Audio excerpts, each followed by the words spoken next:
Most people think that booking appointments with Facebook video ads requires an expensive setup, a complex funnel, and a perfectly crafted script, but they're all wrong. And after generating 2,774 booked appointments in the last 12 months, I'm going to walk you through the top 5 things that I've learned that will actually help you get more booked appointments and more customers. All right, point number 1 is what I'm calling the high production paradox.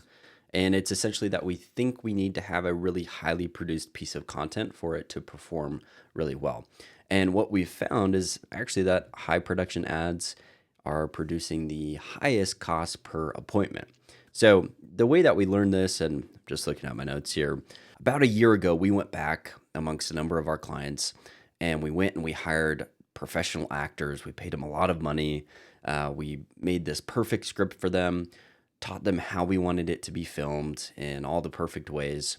So they went and filmed them, sent them back to us, and we ran them as ads. And they totally tanked. They started producing a cost per appointment of like 2 to 3 times what we were already getting. And so it was a total flop. And the ads that we were running before that were just really simple ads filmed from an iPhone, walking down the street, walking in a park, front-facing camera in selfie mode, and having like a loose script. And that's what is performing the best. So when we look across all of our clients over the last 12 months, ads that are producing the lowest cost per appointment are the ads filmed directly from an iPhone. But we book hundreds of appointments every single month, and bar none, the majority of those are coming from the ads that have the ums, the ahs, the ads that have noise in the background.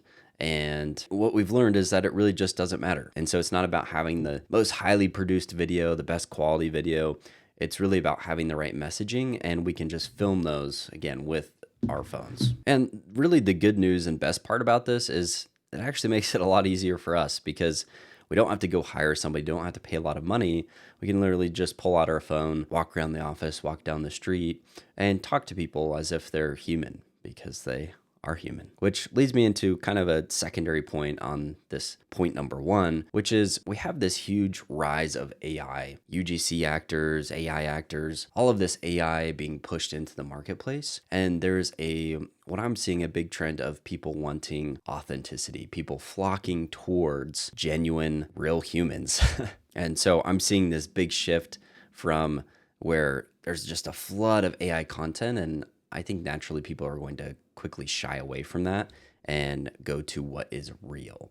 And so when we can produce a really simple, low quality, boring video, it seems to resonate a lot better with humans. All right, point number 2 is model, don't copy. I learned this several years ago when we were trying to book some of our earliest appointments with our family firm. And what I quickly learned is I don't need to be the best at everything. What I can do is I can go out into the marketplace. I can find people that are already winning and that are succeeding. I can look at what they're doing and put my own twist on it. And so that's why I'm calling it model, don't copy. We're not just going to copy everything word for word. We're going to put our own twist onto it. And so I've got a list here. Places that we can go is the Facebook ads library. We can go down and search for ads that have been running for a long time. Typically a good indication that the ad is performing. We can see what's working for other people. And so an easy way to also do this is to look at the fastest growing companies in your industry for last year. So you can go to the Inc. 5000 list, the top 500 fastest growing companies for XYZ industry. And you can look at how they're marketing, how they're getting appointments, and we can model them, put your own twist on it with some authenticity, and just simply model what they're doing. The first time we did this, I went and found a firm that was succeeding, and we put our own twist on it. We booked 89 appointments in the first month doing this. We looked through how they were filming their ad, what their flow was, how it was getting automated, and I was like, I think we could fix these 3 points right here, and I think we could actually do this a little bit better. We did that. First month, 89 appointments, just modeling what works and not copying it word for word. All right, point number 3 is what I'm calling the 60-second rule. This is actually one of my favorite rules because once we started implementing this, we saw an immediate outcome, an immediate result. So the 60-second rule it's a study by, I believe it's MIT. There's a number of different studies that have been put out from HubSpot, but MIT is the one that I know. And the study says that if we can respond to a new lead or new inquiry in less than 60 seconds, we'll have a 392% greater likelihood likelihood of converting them to the next step, meaning a 4 times greater likelihood that we will get them on a call or have a conversation with them. A good analogy for this is what I call the hot pan analogy. So let's say that we've got this hot pan here. This is a lovely drawing. This could go in a museum for sure. Okay, we've got this hot pan here.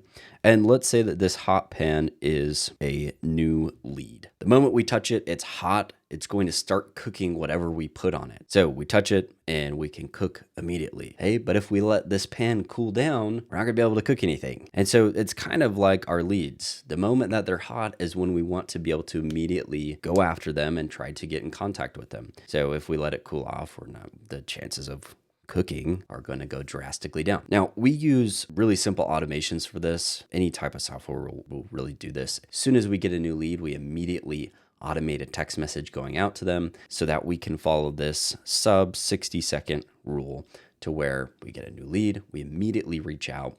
And we have seen this time and time again where we're booking a lot more of appointments than if we are waiting. Now, the average business is more than 24 hours on this study of how long it takes them to reach out. They just take too long, and it's because they really just don't have the right systems and automation in place to be able to reach out to these leads quickly. So if you can respond to your leads in less than 60 seconds, it's the fastest way to literally 4x the number of appointments that you're booking from the leads you're already getting without spending more money on ads, without doing any type of more advertising. 4x direct output. All right, and this leads me into point number 4, which is what I call the first base principle, which is basically that businesses try too quickly to hit a home run. So let's say we've got, if I can draw a diamond here, something like this. And we've got our guy right here batting, and his goal is ultimately to get to home plate, to go around these bases and get back to home plate to score a run. But he can't just go straight to home plate. And this is what a lot of businesses are doing, where the moment they get a lead, they're like, hey, do you want to book an appointment? Do you want to buy my thing? Do you want to get on my calendar? Here's all the stuff I have. And it's just not how we work as humans.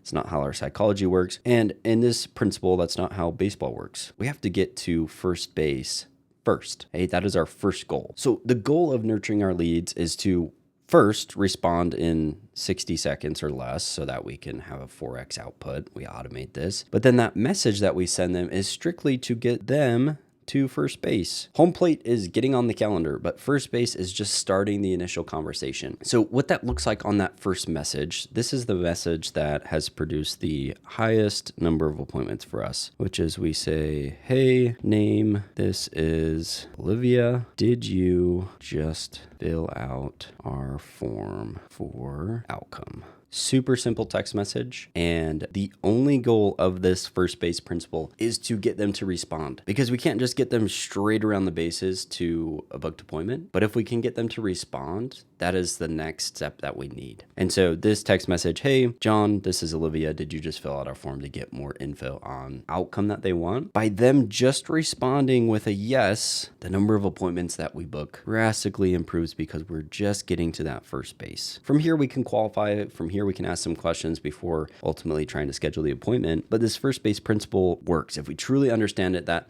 the goal of that first message and getting a hold of them is simply to just elicit a response. It doesn't matter what they're responding to. We're asking a yes or no question. Did you fill out the form? Yes. Okay, they just started that interaction and they're much more likely to continue to respond and have that momentum to continue the conversation. Number 5, I didn't have a good name for. We're going to call it greater than 8 follow-ups. It's going to be the 8th follow-up rule, which is basically that 80% of our results, this is what the study came out with, 80% of our results will come after the 8th follow-up. Basically what that tells us is people need a lot of follow-ups before they want to do business with you. Now, when I look across all of our clients, I don't know if I see a direct correlation to like specifically 80% being after the 8th follow-up, but I will tell you it is a lot of appointments that come after the 8th follow-up. I'll look at the report. You'll see a bunch of appointments that have come through after like 15 to 20 messages. They just didn't respond. And then for some reason, they responded that they were now interested. Again, MIT. They found that most sales individuals, most businesses are following up 2 times or less. So they follow up once or twice, and then they don't follow up after that, which is quite ridiculous because you spend all this money to acquire a lead and then you just stop following up with them and you focus on new leads. And it's a really common trap that I see a lot of businesses get into, where they think that the fresh leads have a higher intent, which yes, they just submitted their information, but people need time. They need more than 8 follow-ups. And it's really about staying top of mind than it is like being really good at converting people. So the people that just stay top of mind longest usually tend to win the most. There's another interesting fact in this study, which is the 42-day cycle, which is that on average, from the moment somebody makes a decision that they are in market for a particular service, they need help with something, to when they actually pull the trigger and take action is about 42 days. During that 42 days, they're doing a whole bunch of discovery. They're filling out information, they're looking at options, and it isn't until day 42 that they're actually going to take action on that. So what is that telling us? Well, we should follow up in a really fast manner. Less than 60 seconds. We should ask yes or no questions to elicit that response. And then we should just follow up a lot more than we really think we should. So let's recap. What have we learned? Principle number 1, we don't need a high producing ad. We can film really simple iPhone ads from our phone, from our iPhone. And we can model what works. We don't copy. So we go find winning companies, winning individuals, and we just say, hey, how can I make this better? When we do get a lead, we follow up in less than 60 seconds. We ask yes or no questions to elicit that response and get more people conversating, because when we have conversations, that is the fastest path to booking an appointment and having that conversation. And then we follow up a lot longer than we need to. So in the last 12 months, we've booked a lot of appointments, and these were the top 5 levers that we've been using to systematically book a lot more of appointments than we used to. So I hope this helps. We'll see you in the next one.